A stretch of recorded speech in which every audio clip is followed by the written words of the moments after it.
হ্যাঁ Alok,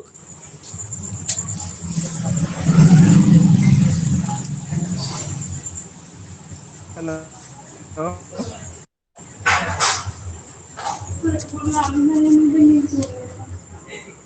hello hello. Hello. Alok, am I audible? Yes, sir. Yes, sir. We shall start very soon. Hello.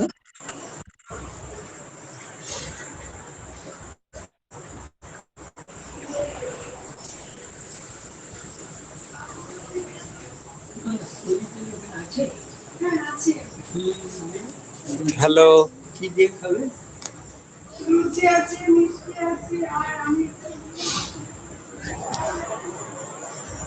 Hello.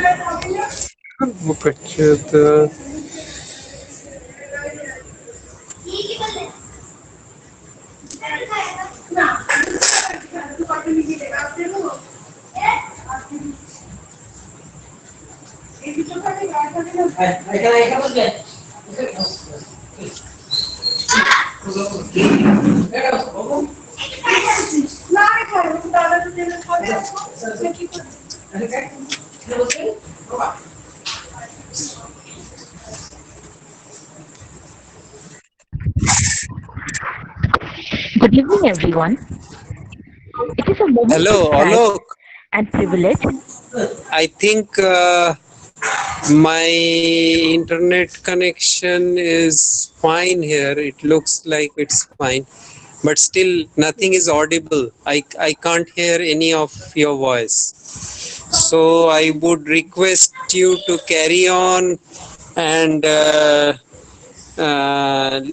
let me say that this is being inaugurated on behalf of the college. I don't know whether this is also audible or not. And I would request the honorable speaker to carry on, Dr. Biswarup Guha, to carry on with this particular international webinar. Okay, sir. Thank you, sir. Good evening, everyone. It is a moment of pride and privilege for Department of Electronics, Vivekananda College, Thakurpukur, to conduct the second webinar on an international level. The topic is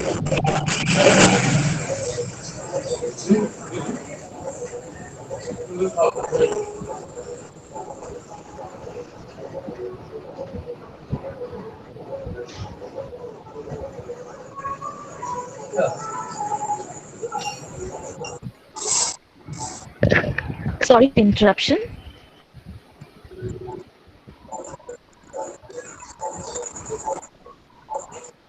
Good evening.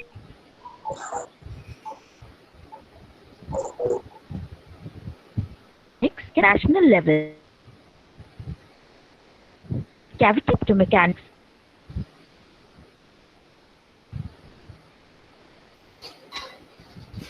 Interaction between previous webinar, application of electronics to the present era. We have a stalwart in the field of today's topic, Dr. Biswarup Guha. This webinar would have been incomplete without the teamwork of the following people and the effort put by them. We are grateful to have our principal sir, Dr. Thakurpukur, the patron of this international webinar. I owe him a special vote of thanks. I take an opportunity to thank our secretary, our HOD, Mr. Alok Haldar, who deserves this special mention.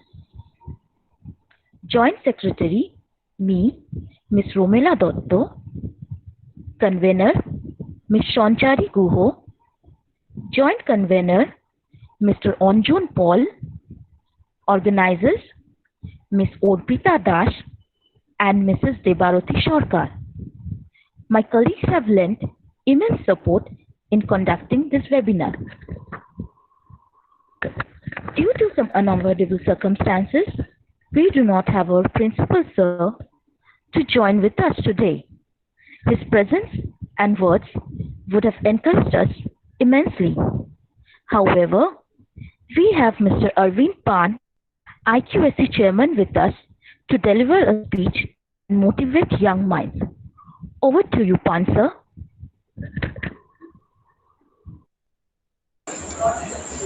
Thank you for your illuminating speech. I would like to inaugurate this on behalf of our college, on behalf of Vivekananda College, this international webinar, Cavity Optomechanics, an interaction between light and mechanical system. I also am glad that we have Dr. Biswarup Guha, who will be acting as the resource person for today's webinar. I think this will immensely help not only our students but also our teachers. In one word, we can say that this is going to help all our stakeholders. With those few words, I inaugurate this particular international webinar on behalf of our principal and on behalf of our college. Thank you. Over to you, Alok. Thank you so much, sir, for your inspiring words. Thank you. It's, Thank you. thank you, sir. It's time for Ms. Shantari Guho, the convener of our program, to address our participants and brief them.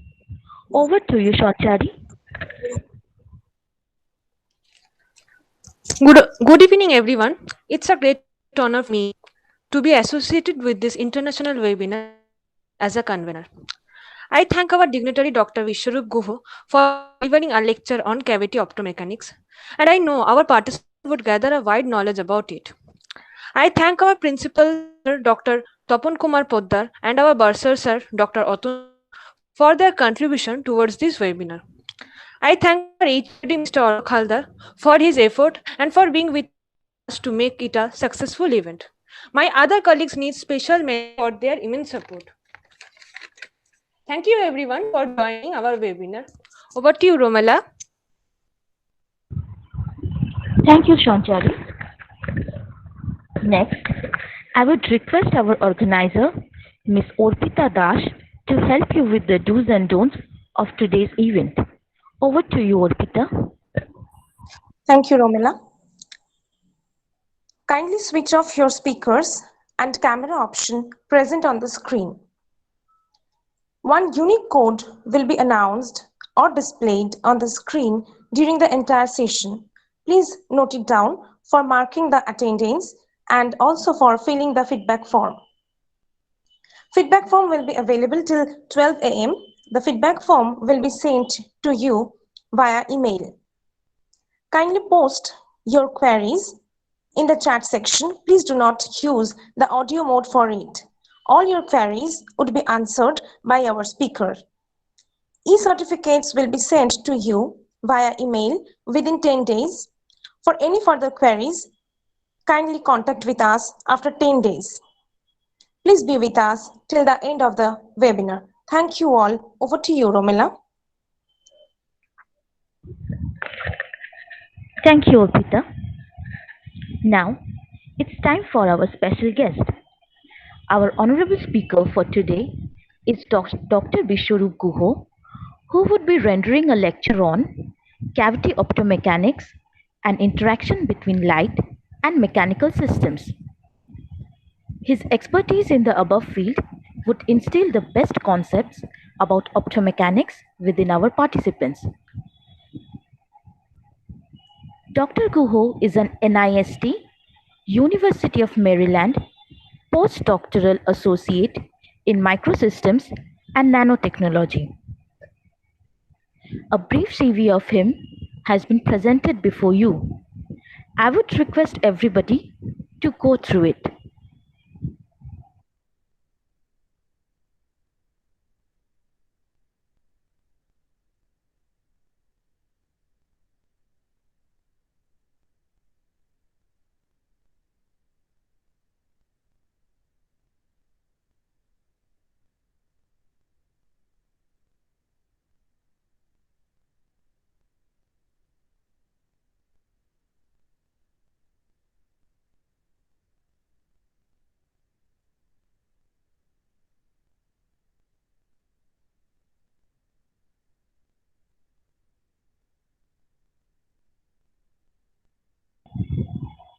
Now, I would request Dr. Guho to start the session. Over to you, Dr. Guho.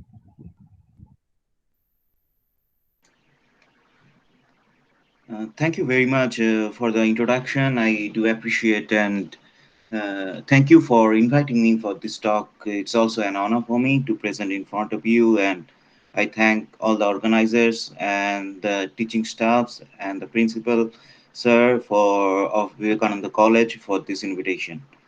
So let me share my screen now.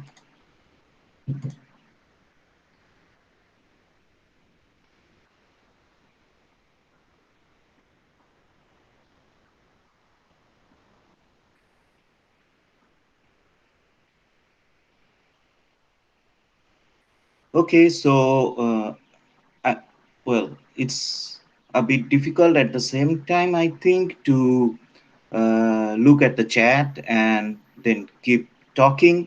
But I'll try to look at it time to time. So please post your questions or any doubts if you have, and I'll try to answer all of them.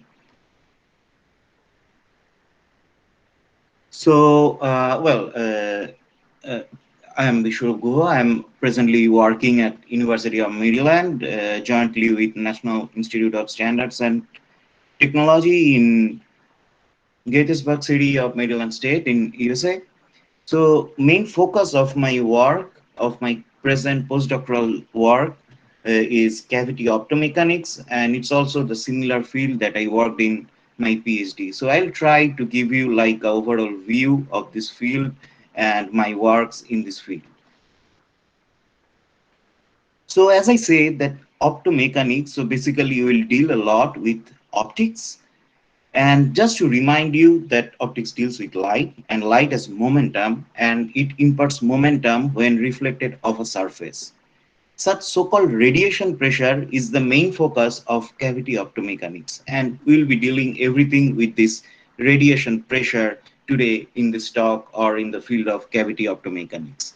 The field of cavity optomechanics has an important tribute to the pioneering work of Braginski, where he used the radiation pressure to study the dynamical effects of this radiation pressure on some suspended mirror cavity in some interferometer to study the physical limits of gravitational wave detection. So this is the kind of similar principle that are being used still today in the gravitational wave detection, like in LIGO. Now let me introduce what is optomechanics basically. For that, first I show you one optical cavity. So you know optical cavity where we have two mechanical boundaries and which can trap light in the inside.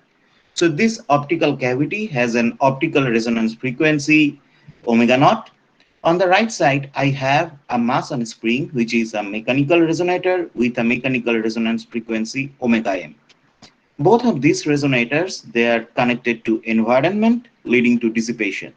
Kappa is the dissipation rate of cavity optical energy, and gamma m is the dissipation rate of the mechanical energy of the mass on spring.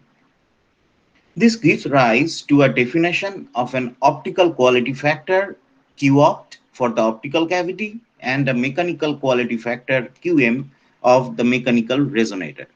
In optomechanics, we bring these two resonators together. So this is how we do it. So we have the same optical cavity, but this time one mechanical boundary of the cavity is attached to a spring. So what happens, like this mirror with a spring attached to it acts as this mechanical resonator. So when this cavity is illuminated with a laser, the light or the photons that circulate inside the cavity that exert a force on this mechanical boundary through radiation pressure. So the cavity boundary gets a displacement, say x. In return, this displacement x of this cavity boundary modifies the intercavity circulating power omega naught by a shift in the cavity resonance frequency. And how? Because any change in this cavity boundary, any displacement that would affect the cavity length. So the cavity resonance frequency omega naught will change. So the cavity, so the photon energy or the optical energy circulating inside the cavity will change. So it's very general to quantify this interaction between this light and trapped in this cavity and the mechanical displacement by this coefficient GOM, which we call the optomechanical coupling constant, by this which is defined by this by a change in the cavity resonance frequency omega naught for a given displacement of the cavity boundary dx. So this is very important parameter in any optomechanical interactions, GOM, which defines the coupling strength of the optics and the mechanics. So there are, we can define or we can study this optomechanical coupling in such systems by writing some coupled differential equations. So this coupled differential equations for sure involves optics, mechanics, and any other degree of freedom uh, which is associated in this coupling mechanisms. I will not go through the detailed theory because it might bore you all. So rather I will focus on experiments and sample fabrication just for an idea. So I tell you, like, this is the first coupled differential equation, which basically describes the evolution of the cavity optical field or the cavity optical energy AT. Then I have, for the mechanical resonator, I have some force equation which describes the evolution of the mechanical boundary or the mechanical displacement xt. And finally, I have some heat equation because this is associated to photons. So any photons that are like that come to the mechanical boundary will result in some heating of the boundary because of some absorption. So we also have a heat equation, and you see there are certain forces that play in this kind of interaction. We have optical forces. So this is the forces that are imparted by the photons that circulate in the cavity. So of course it depends on the number of photons inside the cavity and the strength of the optomechanical interaction GOM. Then we have these photothermal forces, which basically depends on the thermal properties of the materials that are used in the cavity and some geometric dimensions of the cavity. Finally, we have some Lojma force, which is basically some force that arise from the thermal noise. So now I show you different optomechanical systems that have been studied in last, say, in last decade, because cavity optomechanics is comparatively a new field. So the researches are been going on maybe for 10 to 15 years now. So here they are all listed along according to the size of the system. So we see that we have some like centimeter scale suspended mirrors. So this kind of mirrors are so this is basically a kind of a small version of the gravitational wave detector that are being studied in MIT. So they are like in centimeter size. If we go along the axis, we have some like suspended membranes, which are in millimeter size. Then we have some microtoroids, which are in sub-millimeter scale. Then we have some photonic crystal membranes or photonic crystal nanobeams in submicron scale, and some micro disc resonator in the same submicron to nanometer scale. And finally, we have some atoms or ensemble of atoms that work as mechanical resonators. So basically here, I will mostly focus on these two systems. So the first is like the micro disc resonators, which was the main focus of my PhD thesis. And then on these nano beams, which is the device of my that I use in my present work here. So we'll learn a lot of these two devices in the coming slides and throughout this talk.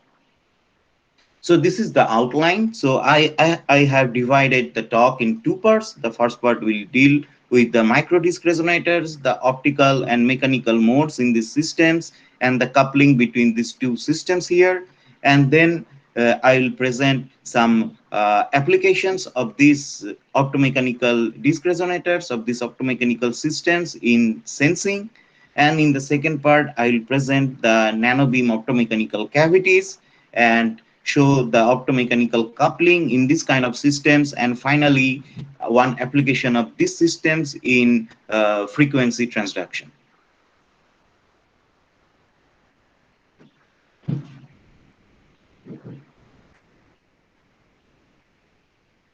Okay, so there were no questions.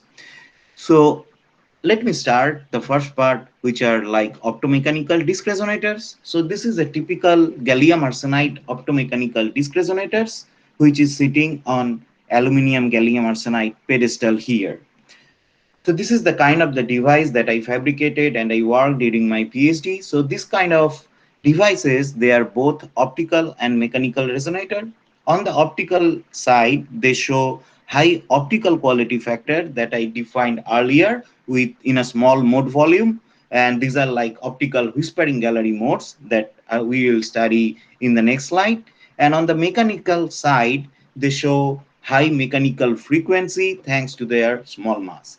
Now, as I say that these are these optical whispering gallery modes. So let us understand what are optical whispering gallery modes. So first, whispering gallery modes were observed in this dome of St. Paul's Cathedral in London in 19th century. So it was observed that whispers can be heard at certain points around this dome of this cathedral.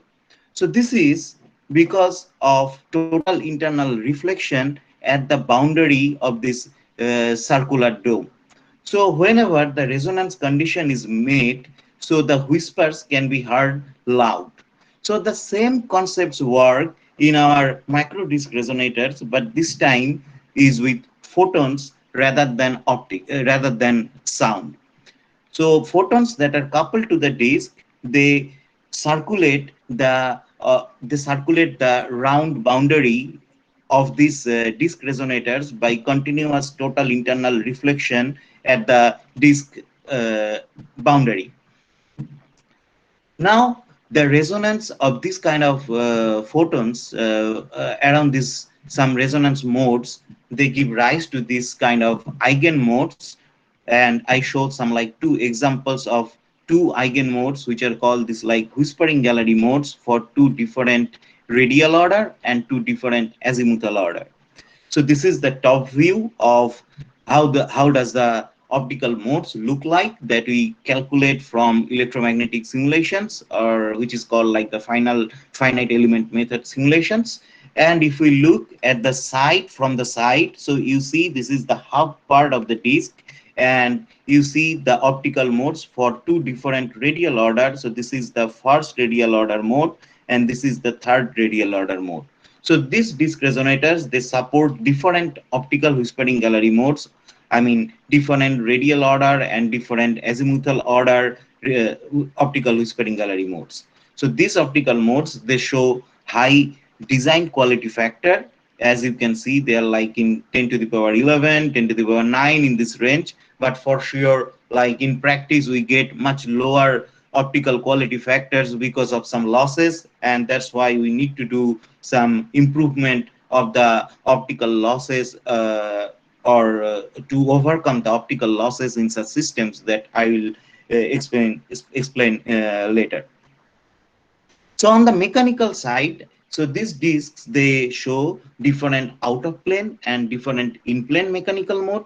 But the in plane mechanical mode, as you see here, so this boundary corresponds to the micro disk boundary, and you can see that the mechanical energy is like oscillating in the horizontal plane in and out of the disk boundary. So this is in the radial direction. So this is in plane mechanical motion, and we call it radial breathing mode. So this kind of radial breathing mode, so this is a full disk, and you see the distribution of the mechanical energy. They are of our particular interest because they are mostly coupled to optics, as you have seen that the optical modes they reside in this part of the in this region of the micro disc resonators. So this, for a disc of like 10 micron size, this mechanical frequency is some few hundreds of megahertz range, and then they can go up to gigahertz range depending on the size of the disc. So for your better understanding, I show you one simulation result where the mechanical vibration of this disc is shown by an animation, and you can see that how the mechanical energy fluctuates or changes in this radial breathing of this disc resonator. Now, how do we fabricate these disc resonators? The fabrications are done in clean room. So we have some wafers with gallium arsenide that are epitaxially fabricated on aluminum gallium arsenide over a gallium arsenide substrate. Then we do electron beam lithography to pattern some circles on the circular patterns on the wafer, and then we run some etching to build a pillar-like structure under this mask pattern. And then we do a second lithography to elevate the resonators over the substrate. This step is important for a better coupling to the coupling fibers. This is for some practical experimental issues. And finally, we undercut this aluminum gallium arsenide layer by in HF hydrofluoric acid solutions. That's how we have our edged complete disc resonators. Now, how do we um, run the experiment? So this is the typical experimental setup, and you see that we have this at the center. We have these micro disc resonators, and which is positioned on a XYZ motorized stage.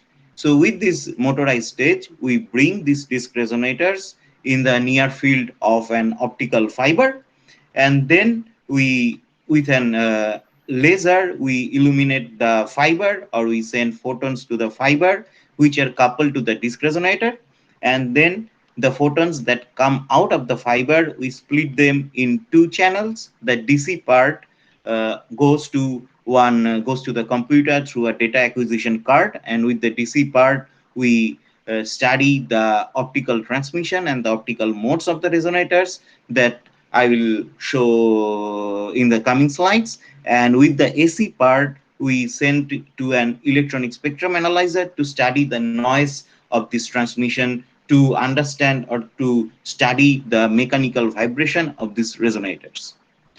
So this is the DC part of transmission. As you can see that without any coupling to the disc resonators, this transmission would have been flat, but there are certain whispering gallery modes. So at this wavelengths of the modes, photons are coupled to the disc resonators, which appear as these Lorentzian dips. So these are the optical whispering gallery modes for with different radial order and azimuthal order that I have shown earlier in the simulations. Now, this is important that when we inject a lot of light, a lot of photons inside the disc resonator that is at high optical power, these Lorentzian shapes, they change to triangular peaks. This comes because at high optical power there are more absorption of photons in gallium arsenide. So when more photons are absorbed, the temperature of the material or the cavity is increased. That's why we wrote this thermal equation in our coupled differential equation systems. So when the temperature is increased, so there is a change in the refractive index of gallium arsenide. So there is a parameter called dNdt, which gives the change in the refractive index of semiconductors as a function of temperature. So if the refractive index changes, then the resonance frequency of the whispering gallery mode changes. So which actually results in a triangular shape of the whispering gallery modes. So this is important because this is the kind of like a measure or a quantification of the heating or the number of photons absorbed in this kind of disk resonators, and we'll use this like thermo optical drag of like whispering gallery mode resonance wavelength as a measure of the heating or absorption in the disk in our later slides.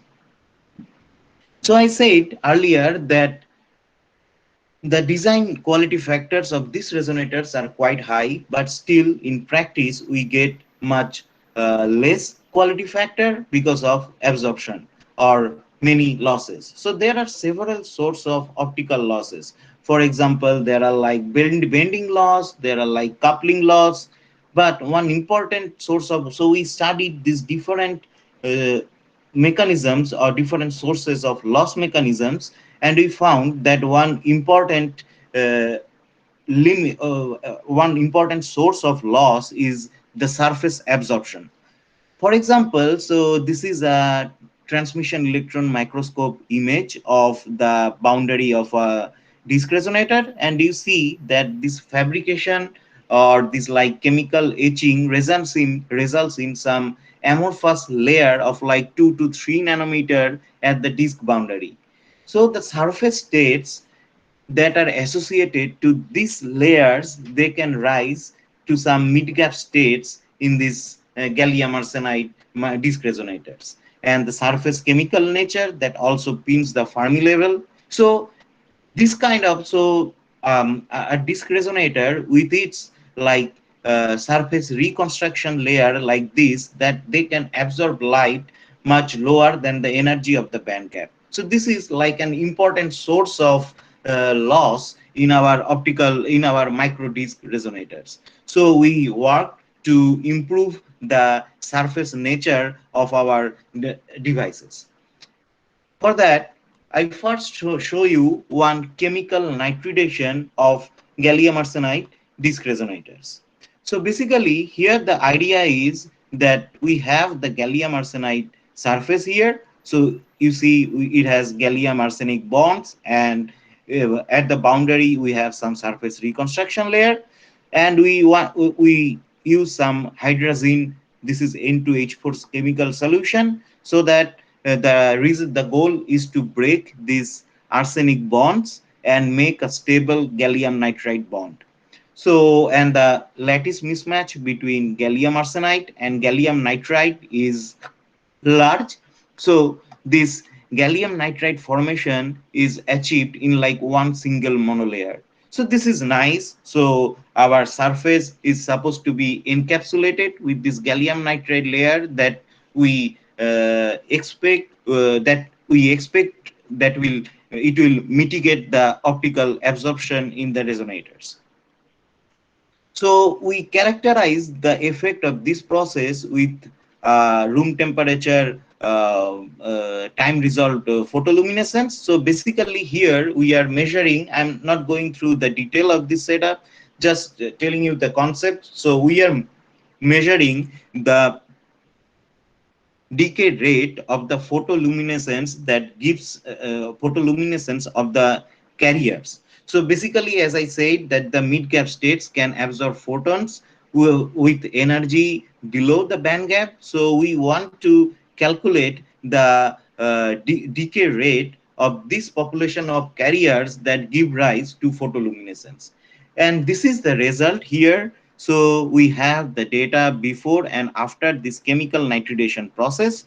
So we have seen a marked effect with this process, and we have seen that this population, this decay rate is increased. So that means this decay is slowed down with this nitridation process, which which points to the fact that some of the mid-cap states are like reduced, or we get rid of some of these mid-cap states with this nitridation process, which is fine. But still, we wanted to do something more physical with our devices.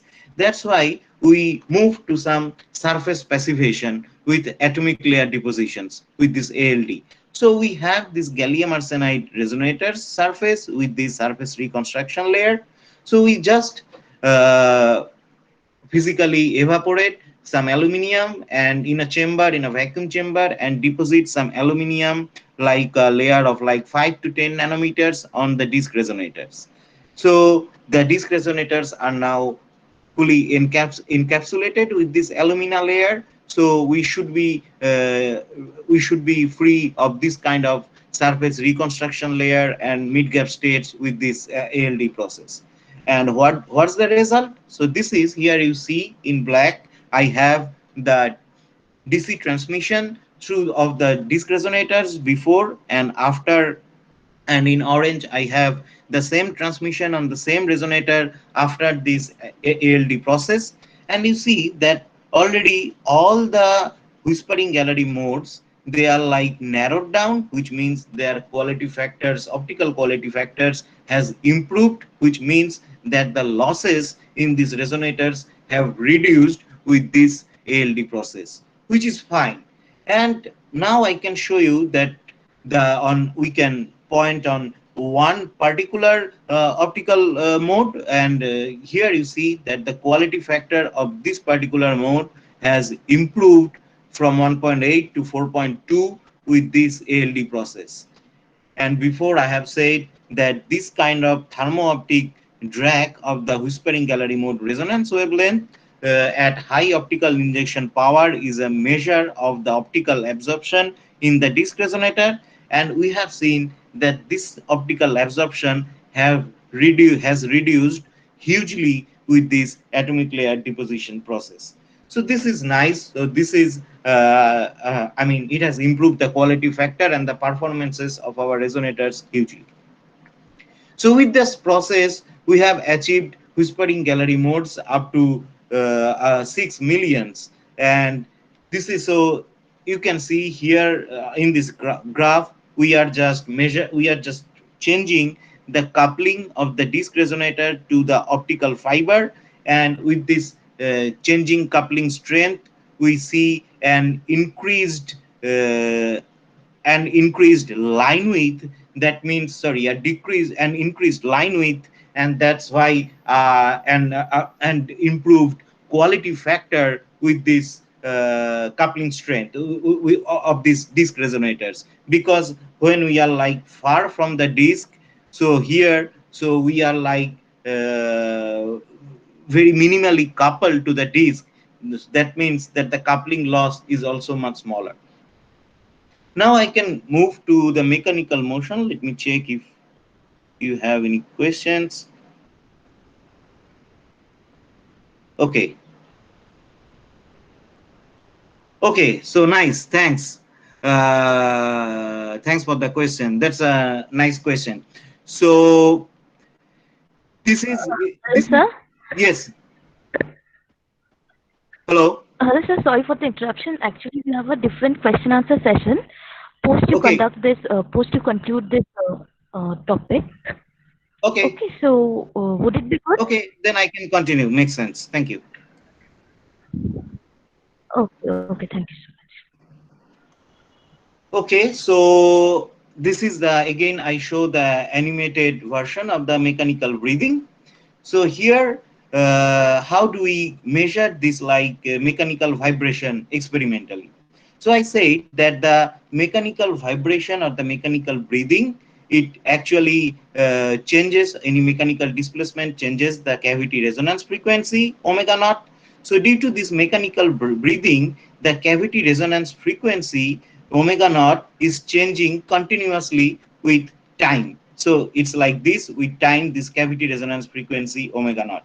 So by measuring the noise of this cavity transmission, we can retrieve the signature of this mechanical vibration, and that is shown here. So this is basically the noise measured on an electronic spectrum analyzer, which gives the mechanical vibration, or which signifies the mechanical vibration of these disc resonators. Now what happens if we inject more photons or increase the optical power injected to the resonator? So if we increase the optical injection to the disc resonator, we see that the mechanical vibration is amplified with the injection of optical, with the increase in the optical injected power. So here I basically show like an arbitrary mechanical energy as a function of the number of photons injected inside the cavity. So we see, so here basically the optical power injected to the cavity is gradually increased. We see that the mechanical energy increases almost linearly to certain point, which is somewhere here, and then above a certain threshold, this basically jumps to a very narrow line width. So this is a kind of like, so this is very similar to lasers. So where, above this certain threshold, the mechanical amplification surpasses the mechanical losses of the system, and now the system vibrates, or the disc resonator oscillates like at a very, with a very high amplitude, and that is with only one frequency, and this is like the signature of like self oscillation. So our disc resonators, they act here as an optomechanical self oscillation with a very narrow line width. So we can understand these mechanisms in comparison to electronic oscillators that you people know better than me. So in electronic oscillators, the oscillations are generated without any AC input through an electronic feedback, and the same happens here in these optomechanical systems, that an optical power F injected by the laser on a mechanical system, it sets into oscillation with an optical feedback force that comes from the radiation pressure imposed by the disc mechanical boundary. So this is the same kind of measurement that we did for other different kind of systems, because we wanted to study the other 3,5 semiconductor materials. So we studied indium gallium phosphide, aluminum gallium arsenide, and you can see that we achieved like different, the similar behaviors with these systems. So here I will not go through all the elements here. So, but this is just to say that this is like a comparative study of what we learned on these three different systems, basically four different systems. So we have gallium arsenide with ALD, and then indium gallium phosphide, and then aluminum gallium arsenide.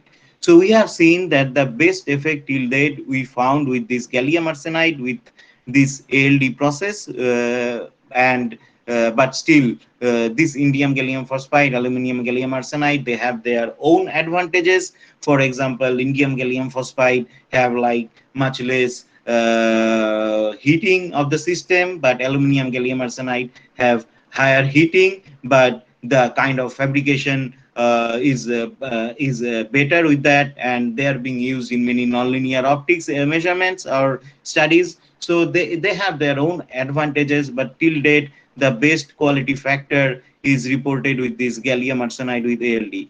And actually, this is the kind of the best recorded optical quality factor of gallium arsenide disc resonators that we reported in 2017.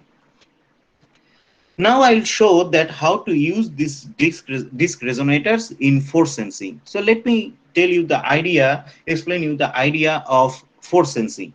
So once again, I refer to this mass on a spring system, and you see that the mechanical frequency or the resonance frequency depends on the spring constant and the mass of the resonator. Now, if we place this mass on a spring system in a force field, then the resonance frequency is shifted by the gradient of the force field. This is nice because if we track the mechanical resonance frequency, then we will be able to measure this gradient of the force field. This is the idea we had shown, we have used to show the force sensing, or to prove the force sensing with our optomechanical disc resonators. So, and this kind of, and for this kind of measurements, the optomechanical self oscillation regime is advantageous, because you see, so this is the mode with I mean mode of the mass on a spring itself, and this is the shifted frequency in a force field, and you see that the resolution of the measurement depends on the line width. So that's why the optomechanical self oscillation is advantageous, because we have seen that this self oscillation or this laser like behavior, it is associated with a line narrowing. That's why the resolution of the measurement is improved. But still the line width depends, so line width sets the limit of our of the resolution of our measurement. And one important parameter to quantify it is the phase noise. So you know that an ideal oscillator always delivers a signal without any noise, and it in the frequency domain it is represented by a Dirac function. But a real oscillator always fluctuates in time, and this gives to a finite line width to the in the frequency spectrum.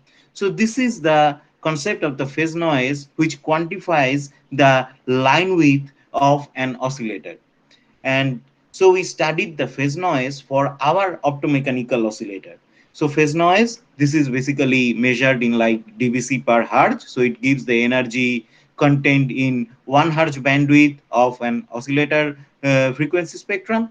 And we measured this phase noise for different carrier offset and different optical injection power to our disc oscillators, and we found that the phase noise is minimized at higher optical injection power. So this is nice, and this was very useful for us. So we knew that to get the best resolution or the minimum line width of the oscillators, we had to drive the disc at the highest optical power possible. So in experiment, how do we do it? So you have seen that we have several whispering gallery modes on these resonators. So we use two whispering gallery modes for this measurement. So we used the first whispering gallery mode with one first laser to set the disc into optomechanical self oscillation with this narrow line width, and then we use a second laser to inject some photons inside the cavity. So these photons will again give rise to some forces in the disc resonators, like the optical forces, and we want to measure that optical forces imposed by the second laser with this self oscillation peak that was set or imposed by this first laser. So this is basically an optical force that we want to measure. So this could have been like any other force, but the optical force is the easiest was the easiest in our experimental setup or in our experimental condition. That's why we chose to show these optical forces, but it could have been like an acoustic force or like a biological force. It could have been anything, any kind of force. The principle remains the same. So this is the modified experimental setup for this kind of measurement. So this is like almost the same, but this time we have two lasers instead of one laser, and we use some wavelength division multiplexer to couple these two wavelengths, which are far, you say 1530 and 1590 nanometer, to couple to the disc resonator, and we use the first laser 1, to set the at high optical injection power to minimize the phase noise, and to set the disc in optomechanical self oscillation. And then we use the second laser, which is like far apart at 1590 nanometer with very low optical injection power, just to introduce some like optical forces on this disc resonator system. And with the self oscillation peak of the disc resonator set by this laser 1, we study or we measure the optical force applied by this second laser with the second whispering gallery mode or the optical mode. And so this is the result, and where we show, so this is the second whispering gallery mode, second optical mode. And what we do here, we scan the laser over this second whispering gallery mode, and you see that when we scan the laser, so we are injecting more photons into the cavity, and from there we are changing the number of photons in the cavity here. So we are changing the optical forces in the cavity, which are like imposed by these new photons here, which are just like injected into the cavity. And we monitor the mechanical resonance frequency shift of the optomechanical self oscillator. And you can see we can perfectly monitor this optomechanical frequency shift, or resonance frequency shift, which corresponds to the gradient of the forces, or the gradient of the force field, optical force that was imposed by these photons from the second laser. So there are some like different parameters that I will not go through in detail, that deals with the theory. So there are, so basically just the takeaway message is that by monitoring the mechanical resonance frequency, we can calculate the simply the force field in the disc resonator. So we also by that we measured the minimum detectable force gradient as zero point 0.1 Newton per meter, which is not great, but we must understand that this was done with like very stiff resonator. So with this, which is like 10 to the power 5 Newton per meter spring constant, which is much stiffer than the commercially available resonators. We also studied or calculated the ultimate limit for the detectable force gradient, and we found the same limit as one can get in the conventional slope detection technique that is being used in electronic system. So our process in principle, in its fundamental principle, doesn't improve the ultimate limit in this kind of force sensing experiments, but the advantage is that our process runs at like very high optical, can be done at very high mechanical frequency, even at like hundreds of megahertz to even tens of gigahertz. So this is the advantage, because at this kind of mechanical frequency, the bandwidth that is required in the conventional force sensing measurements is not feasible, or it's not like commercially available. And also in this kind of conventional slope detection technique, we need a second driving system, which needs to be to drive the system. But our system, we just need one laser, and that does all the measurement and the sensing. So our system is like superior. Our approach in this force sensing is superior in terms of compactness, or in terms of portability, and in terms of like applications in at high frequency cases. So that's the conclusion. So I have shown like the reduction in the optical absorption in these gallium arsenide resonators by surface modification, but it can be used in like different applications. For example, so there are some like references of our article that where people have used it in some gallium arsenide lasers, and they have seen an improvement in the laser lasing threshold with this kind of process. And then we studied in different 3.5 this optomechanics in different 3.5 semiconductor disc resonators. And finally we have shown like some application with these optomechanical self oscillations in the light of phase noise and the dynamics of self oscillators with these disc resonators. So there were some like after work, so people started to apply this sensing experiments in liquid environment. So where this time, so I did everything in air, but later people started to work in like liquid environment. So it can be beneficial mostly in like biological applications. And then also we are people started to employ some like quantum wells or quantum dots on the disc resonators to introduce another optoelectronic coupling in these systems to intensify this interaction. So this was basically the team back then in the group, and I thank them all for that. So now we can move to the second part of the talk, so which is the photonic crystal cavity, the nanobeams. So this is basically another optomechanical cavity system, as I said, so these are like nanobeam, photonic optomechanical nanobeams. So basically these are like cantilevers, but this has certain holes inside which can couple optical couple photons, and for being a beam it has some mechanical modes as well. So this is the kind of the typical system. So this is our nanobeam optomechanical cavity, and we have one coupling mirror. So this is basically half of the beam, so which acts as a mirror. So we have some optical fiber tapers to couple light on this beam here.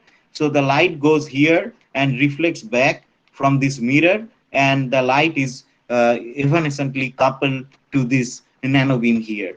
So by that we can measure the optical modes as well as the mechanical breathing of this nanobeam, the kind of similar but fundamentally different modes that we have studied so far for the disc resonators.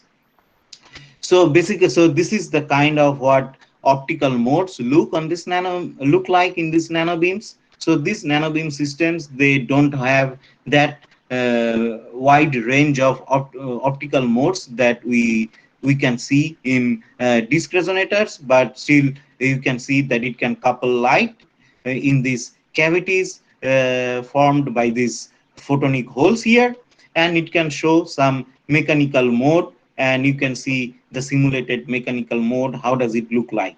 And the important part is that and the advantage of these nanobeams are like they are much stiffer, and they have some certain different advantages in some certain applications that we'll study now.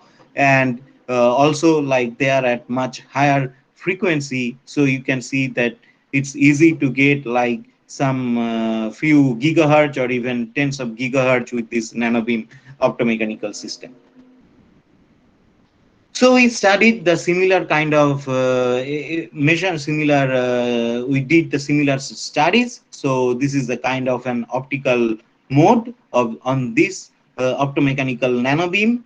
And this is the kind of self oscillation in this nanobeam optomechanical crystals. But as I said, so we can observe like self oscillation in these nanobeam systems as well, similar to what we have seen for micro disc resonators. But this is not so easy to observe because these systems are like much stiffer than the nanobeams, so the mechanical losses from mechanical coupling are like much higher in these systems compared to the discs. But still we are able to see this self oscillation in these systems. And here I show like how the dimension of the nanobeam affects the optical and mechanical frequency.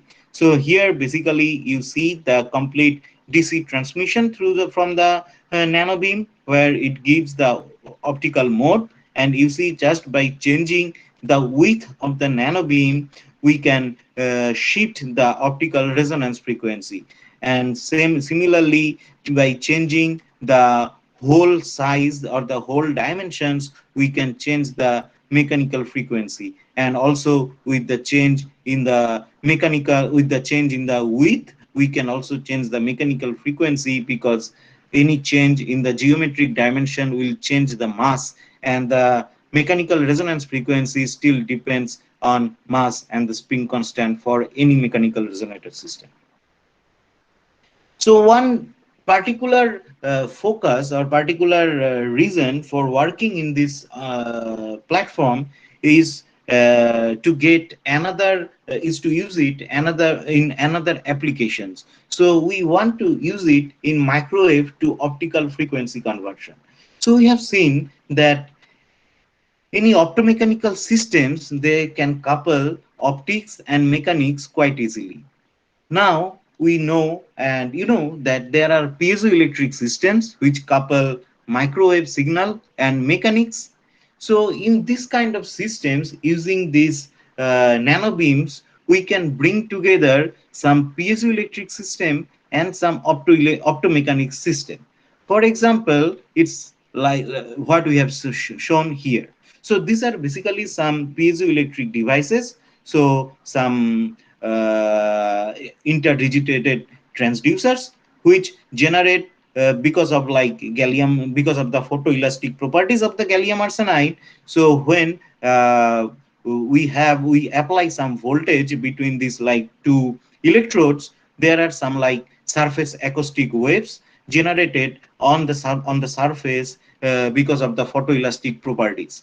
Now if we place this kind of piezoelectric systems in the vicinity or in the near region of this kind of optomechanical cavities, then these surface acoustic waves and these mechanical waves, we can use it to excite the optical modes of these nanobeams. So basically, we are coupling here one piezoelectric system and one optomechanical system, and that's how we can couple an input microwave signal to an optical frequency signal, and which is intermediated by this kind of acoustic transducers, which is like these optomechanical cavities.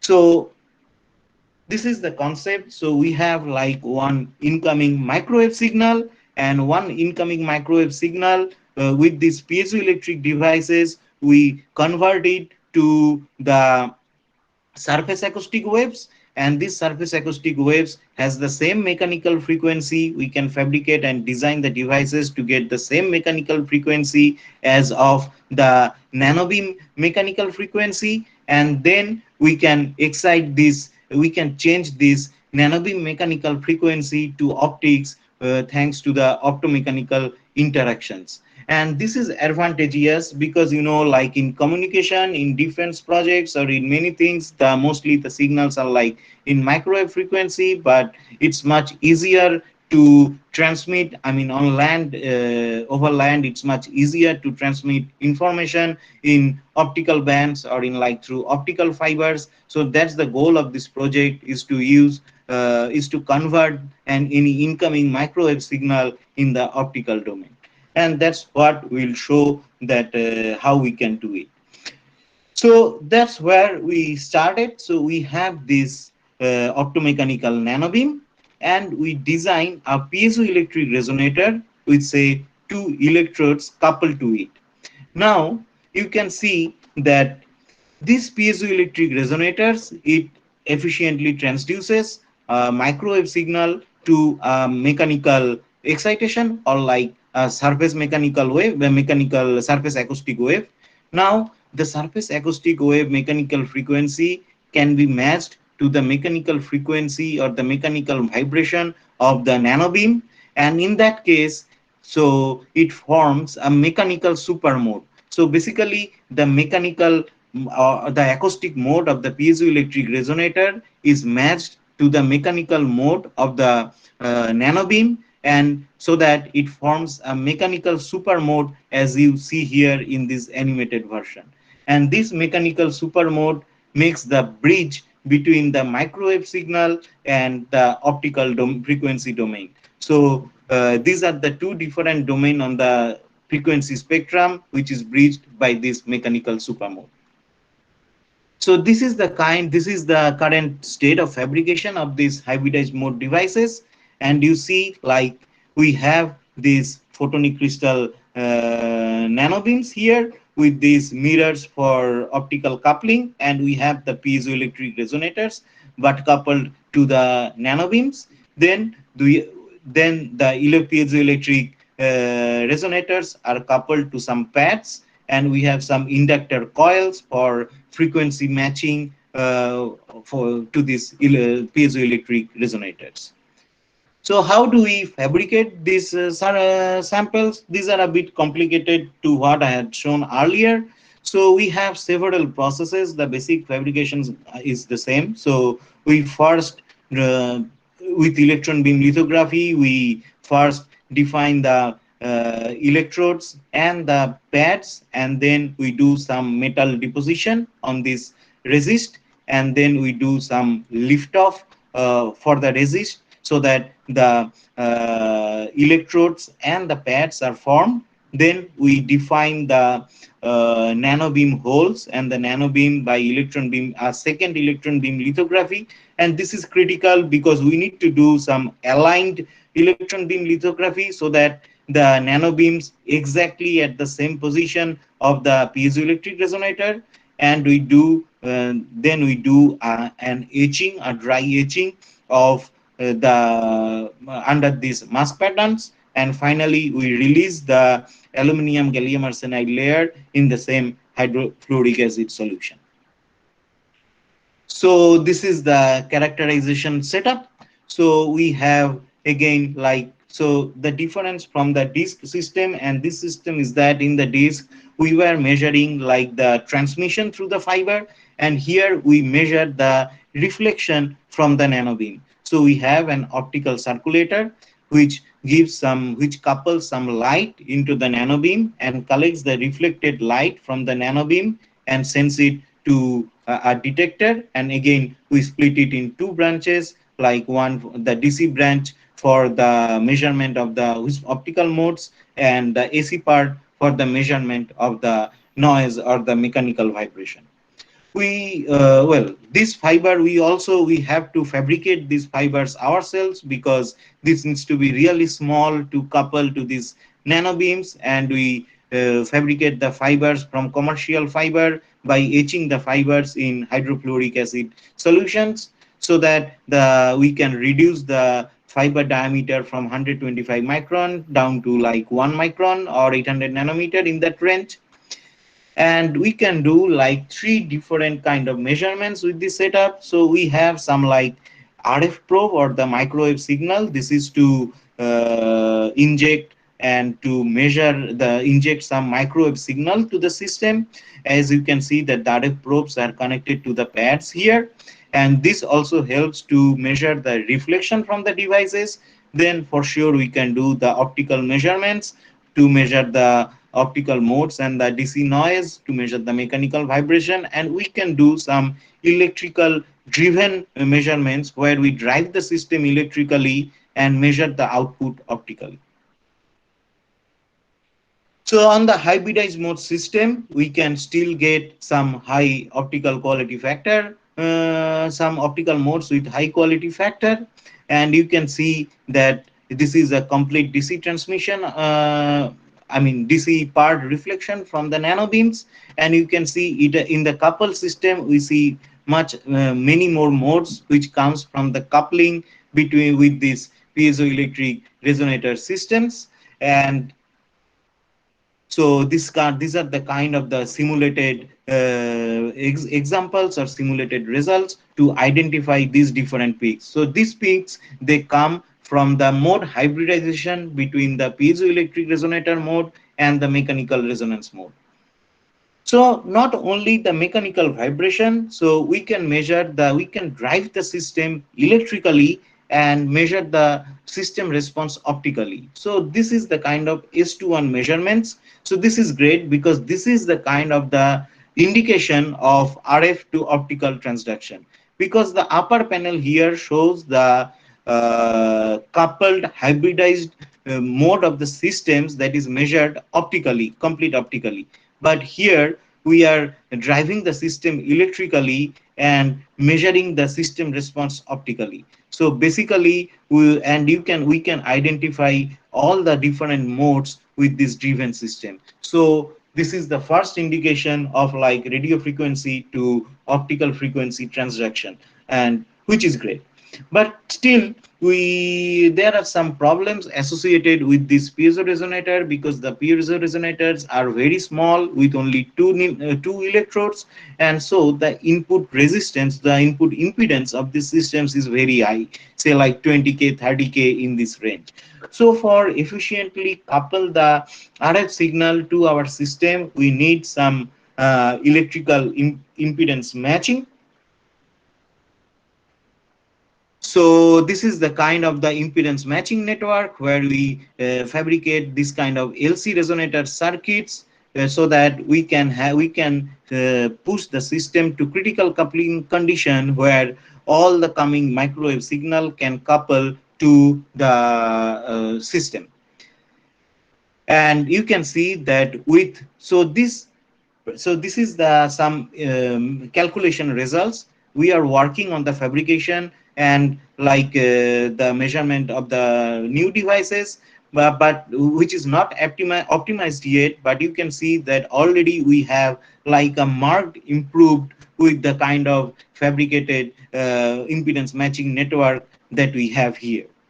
But still I would say that we have some improvement. So you can see we have already more than an two order of improvement with this kind of matching networks, but we have the potential to improve it by another by a factor, another by one order, if we can achieve this like calculated critically coupled impedance matching condition.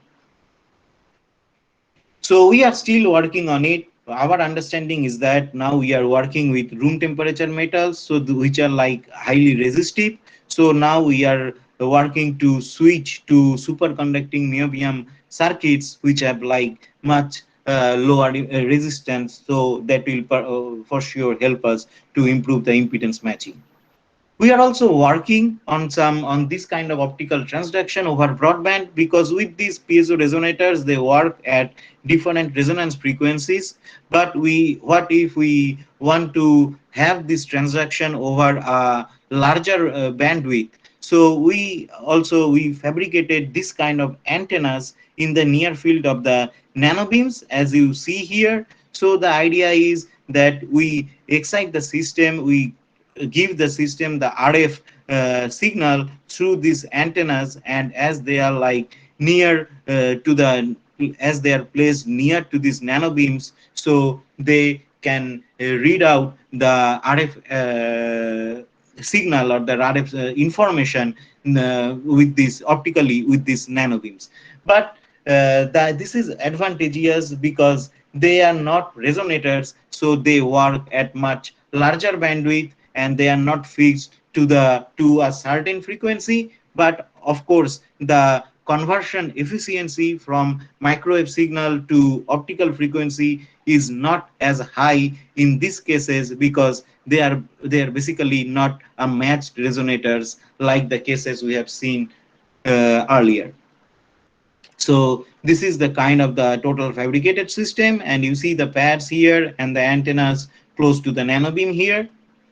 And finally, I show the similar kind of data where we have seen the same optically measured mechanical noise spectra and the same measured when driven electrically. So we are able to have this RF to optical transduction with these antennas, but definitely you can see that the transduction efficiency is not that high, but it has the potential in cases where a much broader frequency spectrum is needed.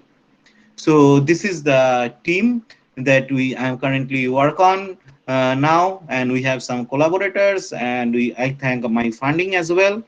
And so just to say, like, this was my PhD team with Dr. Yuvam Favero, my PhD advisor back then.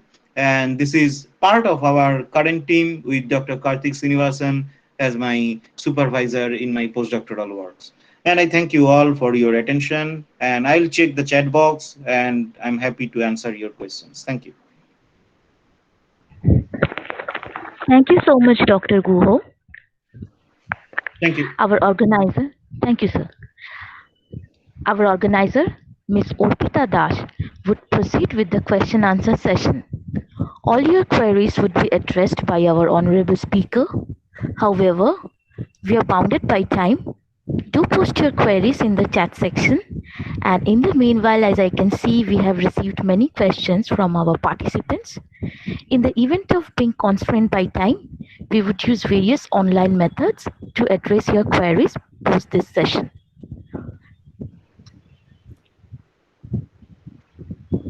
Now we would help you with the unique code.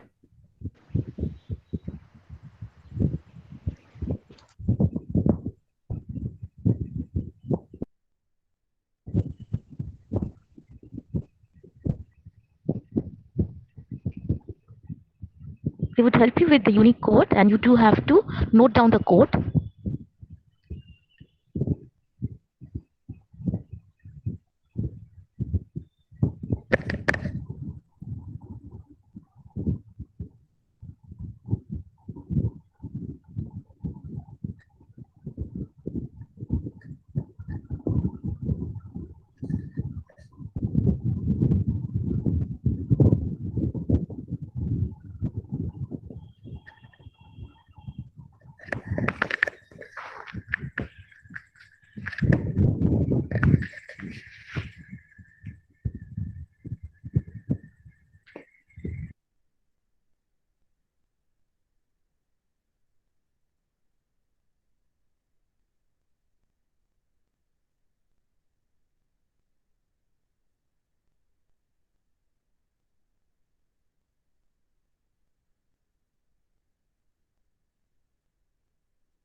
It's taking a little bit of time. Thank you for your cooperation.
I suppose there is a certain kind of technical glitch.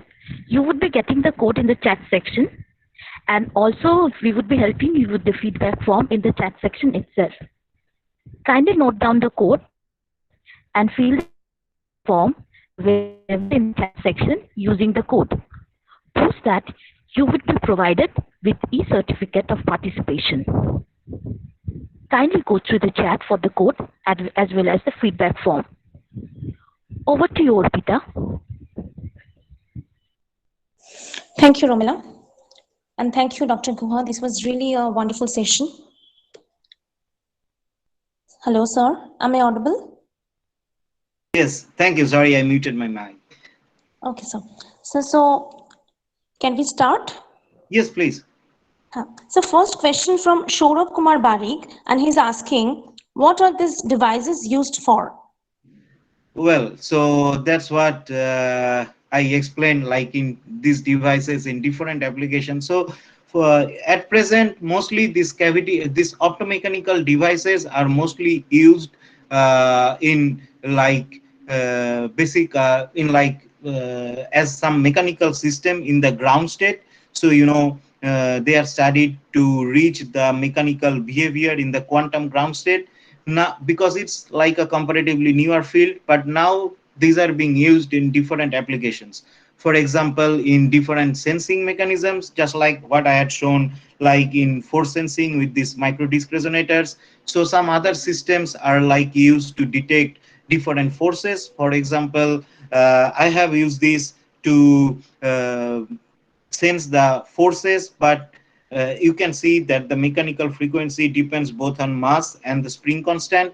So if you go the other way, that if you keep the spring constant or the force constant but add some mass on it, then you can detect the added mass. For example, some people have added some like nano beam some like nanoballs or like some nanomaterials on the device, which changes the mass, and you can detect this change in mass. So people are working now in this for this kind of mass detection in biological applications as well. And now this kind of nanobeam systems, now they are like hugely being used or being studied in this kind of microwave to optical transduction, because still, I mean, many people are working on it, but still the optical since still the transduction efficiency, conversion efficiency is very low. So but this is a very promising field, because still there is not like any particular device with very high efficiency for this kind of frequency conversion. So they are also being used in other applications, like in thermometry, or like in some other sensing. So these are in general the kind of applications for these devices. Okay, thank you, sir. So next question, is this a in situ process?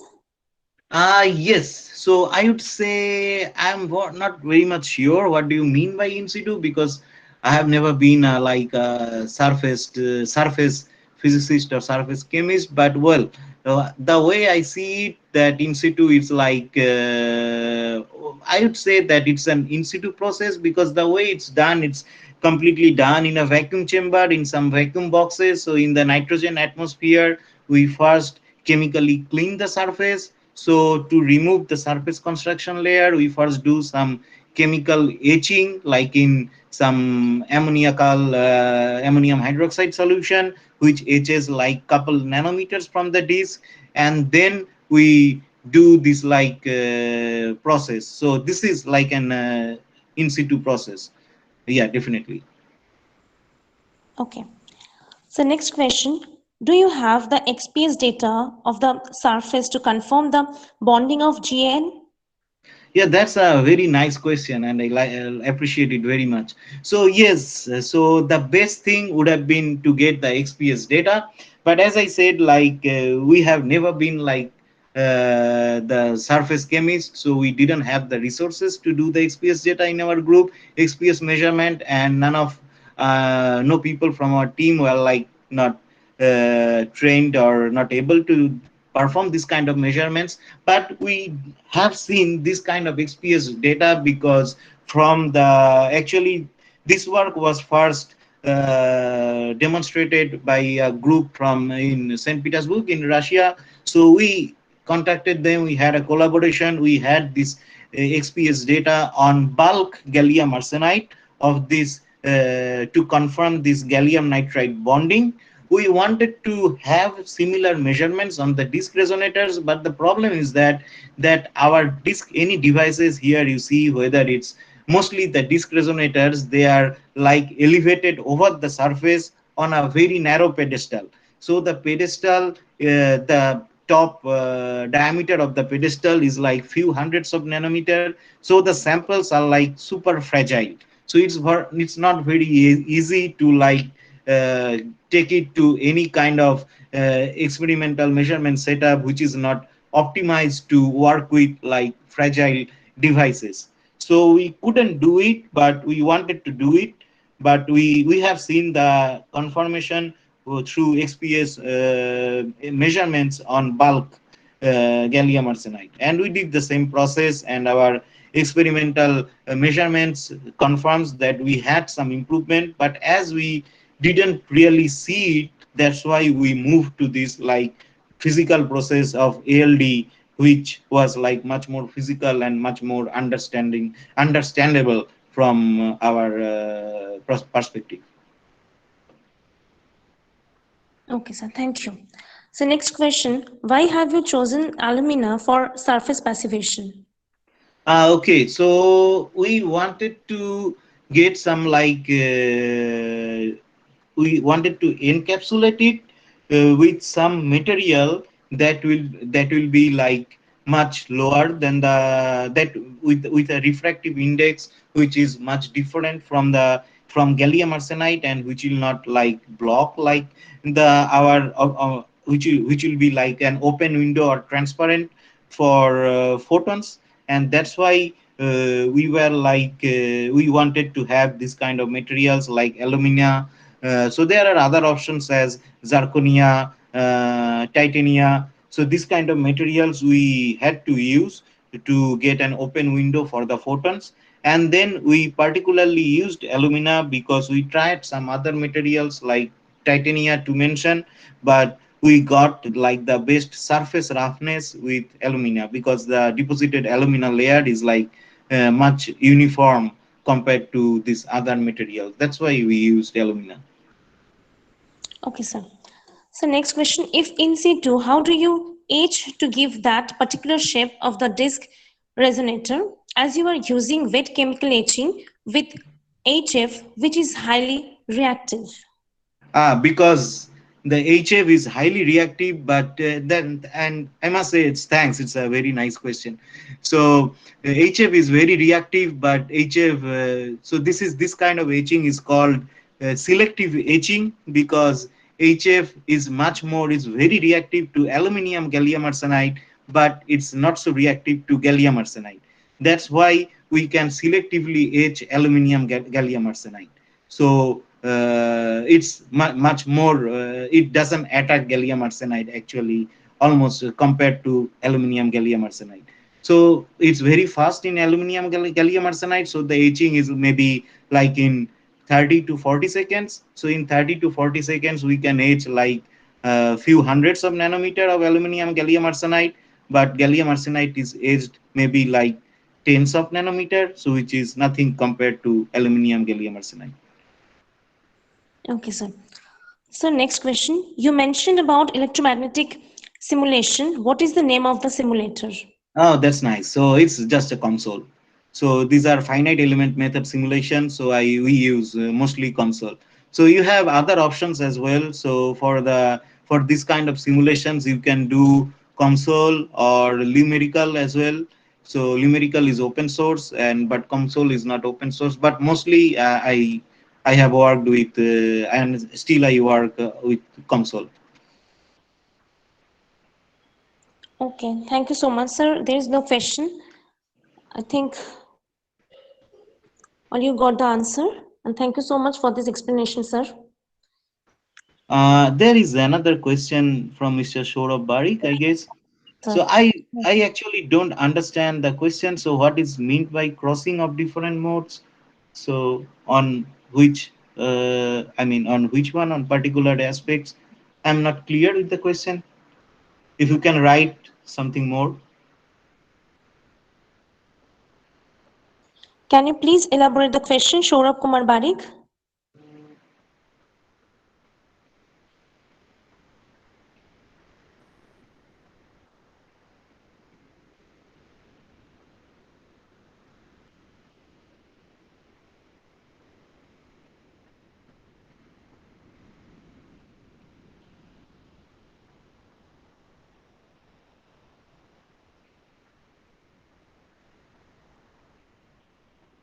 Sir, no one is posting.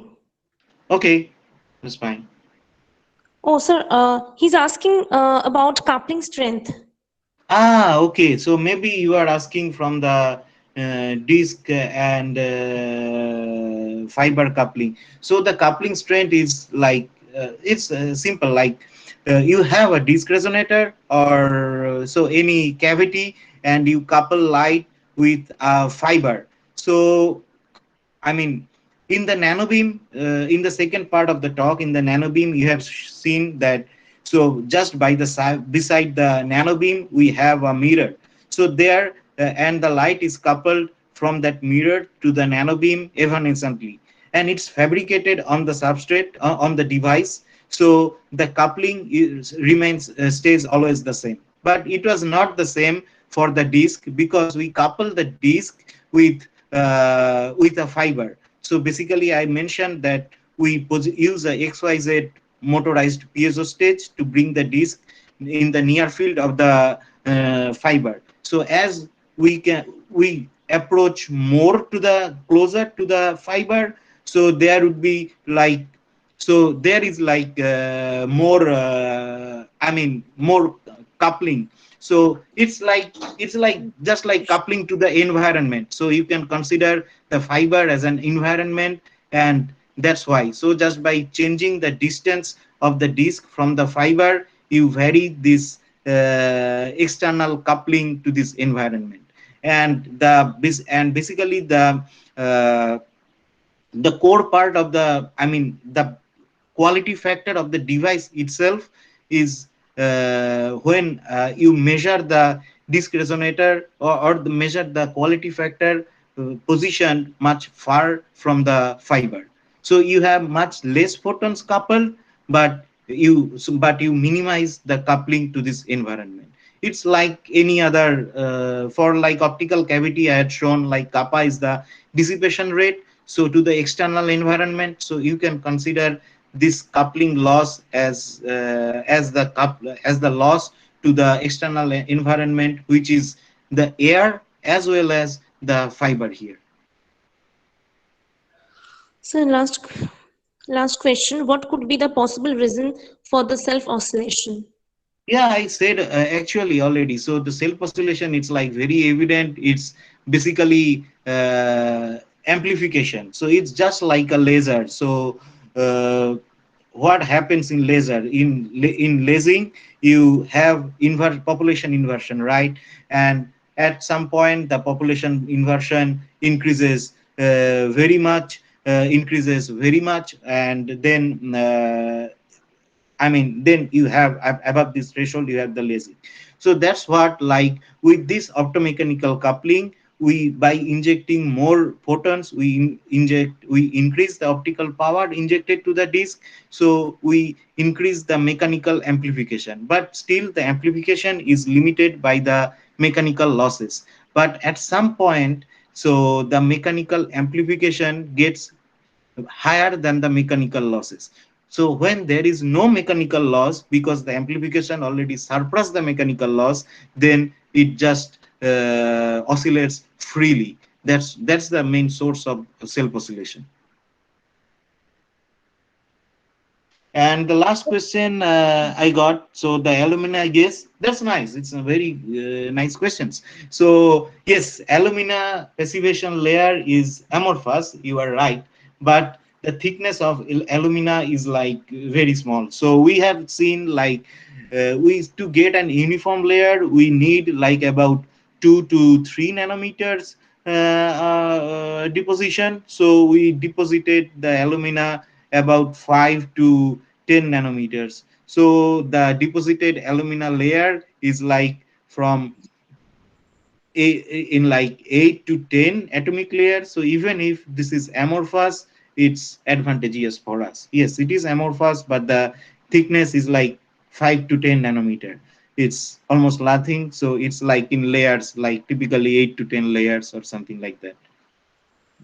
And we confirm this thickness and the uniformity with the transmission electron microscope, where we can really see the deposited alumina layer and the gallium arsenide layer, as I have seen one image here. RTP, yes, if you mean room temperature, so it is room temperature, but I guess it's not room temperature, right? What is RTP?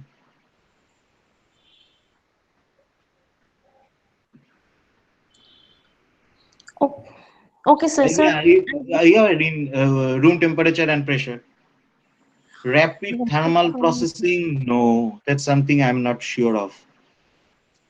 I'm not sure of what is it. Hello. Yes, please. Sir, as we are bounded by time, we have to Yes. end up our question answer round. Sure. Okay, Thank thank you. you, sir. Thank you so much. Okay, now I'd like to request Romila to please continue the session. Thank you, Orpita, once again. We have our bursar sir, Dr. Otanu Thakur, with us. Now, I would request our bursar sir to encourage us with his words and praise the event. Over to you, sir.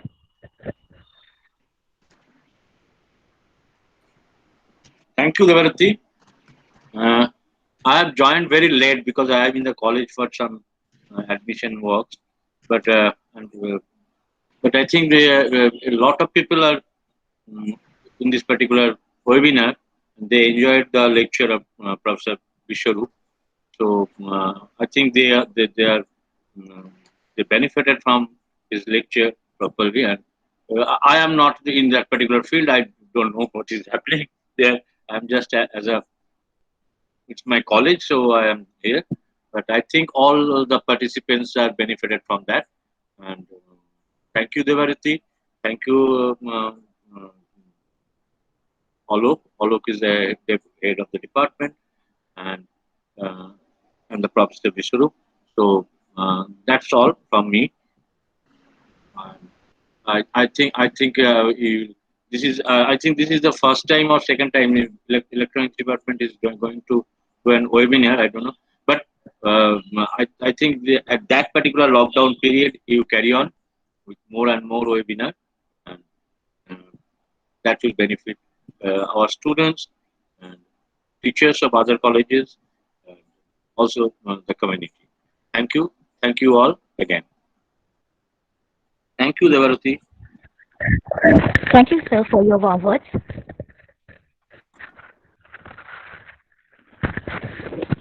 I, on behalf on behalf of Electronics Department, owe special vote of thanks to Professor Guha for being a part of this session and providing us with a seamless overview of cavity optomechanics. Thank you, sir, again. Thank you. Goodbye. Thank you. It's time for the HOD of our department, Mr. Alok Haldar, to conclude the webinar with his valuable words and why electronics has emerged to be one of the sought-after subjects for students as well as researchers. Over to you, sir. Okay, thank you, Promila. And our webinar actually come very smoothly, come to the end, and it is our main pleasure. And it is very sensational to me, and I am proud of the speaker as he is my younger brother and spent a lot of time during the college life and whatever. Lot of thanks to the eminent speaker, Dr. Biswarup Guha, and I think he is expressed everything very elaborately, and the acceptability of this matter is very high to the audience, and I think some students will be motivated or to do something into the optical field in future. Okay, and I don't avoid the mention the participants' patience and cooperation. I would like to take a moment of behalf of our department, thank to the participants, those have brought us here. And actually, this is our second webinar. I think some of the participants participate this web international webinar second times, and again, I appreciate their cooperation with us. And I would also thankful to the IQAC chairman, Dr. Epan, and our principal sirs, Dr. T.K. Poddar and Barsar sirs, Dr. A. Thakur of our college. Without their humble cooperation, it is not possible to organize. And finally, thanks and gratitude to my colleagues who conduct this program very nicely, and their contribution and quick response helps to complete International Webinar 2020 very successfully. And I hope you will have with us in future. And again, vote of thanks to all of the members and participants and contributors. And as said the bursar, that if we go for the next webinar, it will be very beneficial to our students or participants or any other any other persons that are engaged to the academic. So I promise we will try to again organize any other type of seminar or any other type of webinar. Okay, thank you. Thank you, Alokda, and thank you all once again. Okay, thank you. Biswarup, go again. Thanks.